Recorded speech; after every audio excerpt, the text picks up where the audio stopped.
जय झूलेलाल दोस्तों। अॼु जे वीडियो में मां तव्हांखे ॿुधाईंदसि त टीजड़ीअ जो असुर कीअं कजे, टीजड़ी माता कीअं पोखणी आहे, उनजी कथा कहिड़ी आहे, कथा खां पोइ अर्घ कीअं ॾिजे, लोॾो कीअं ॾिजे। इन जो वीडियो मां पहिरियों ई अपलोड करे चुकी आहियां। उनजी लिंक डिस्क्रिप्शन बॉक्स में आहे, ज़रूरु चेक कजो। अचो त हाणे मां तव्हांखे ॿुधायां थी असुर कीअं कबो आहे। असुर जो थी उथा उथा मां तीजड़ी थी रखा, असुर जो थी उथा उथा मां तीजड़ी थी रखा। सावण जा ॾींहं भला रे भला। असुर सुबुह जो 3:30 खां 4:30 जे विच में कबो आहे। जय झूलेलाल। टीजड़ी आहे त असुर कंदासीं। 3:30 थिया आहिनि हाणे, त अचो असुर कयूं था पिया। सोना सभिनी खे सॾु करे त गॾिजी असुर कंदासीं। टीजड़ीअ में मुसाग जो इस्तेमालु कबो आहे, त सुबुह जो मुसाग जो सुगुन कबो आहे। पहिरियों तयार थी करे उन खां पोइ असुर कबो आहे। असुर जो थी उथा उथा मां तीजड़ी थी रखा, असुर जो थी उथा उथा मां तीजड़ी थी रखा।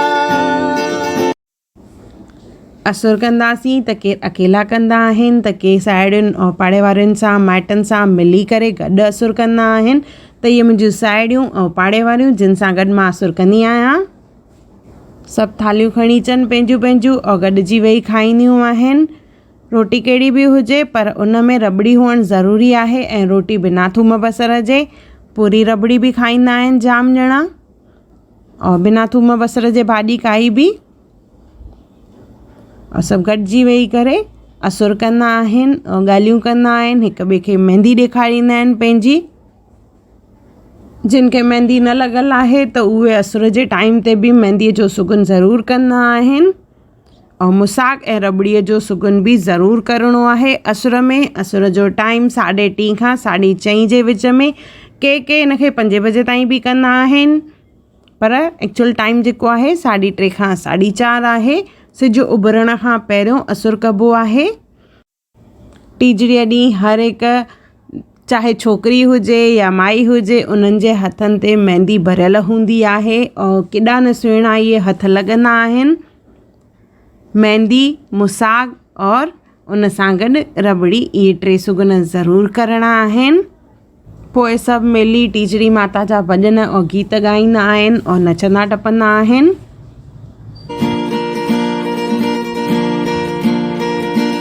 असुर जो थी उथा उथा मां तीजड़ी थी रखा, असुर जो थी उथा उथा मां तीजड़ी थी रखा। सावण जा ॾींहं भला रे भला, सावण जा ॾींहं भला रे भला। सावनिकता सला रे सला, सावनिकता सला रे सला। ऊर्जा थी न। अहिड़े नमूने सभु मिली करे असुर कंदा आहिनि। असुर खां पोइ के सुम्हंदा आहिनि, भई कंहिंखे अधु मुनो कलाकु सुम्हणो हुजे। सुम्हण खां पोइ तयार थी करे, सनानु पाणी करे तयार थी करे टीजड़ी माता ते जल चाढ़िबो आहे। जल जो लोटो, उन में खंडु विझबी आहे। खंडु विझी करे इहो जल जेको आहे टीजड़ी माता ते चाढ़िबो आहे, ऐं थोरो सो जल इन मां बचाइबो आहे जंहिंमां न्याणीअ खे अमृत ॾिबो आहे, ऐं थोरो जल जेको पाण खीर या चांहि पीजे उन में विझबो आहे। फेरा पाइबा आहिनि, लोॾो ॾिबो आहे, ऐं लोॾे में चइबो आहे, टीजड़ी माता हिंदोरे लोॾे, राणी पुॼे राज सां, असीं पुॼूं सुहाग भाग सां। ईअं 3 दफ़ा चवणो आहे। टीजड़ी माता हिंदोरे लोॾे, राणी पुॼे राज सां, असीं पुॼूं सुहाग भाग सां।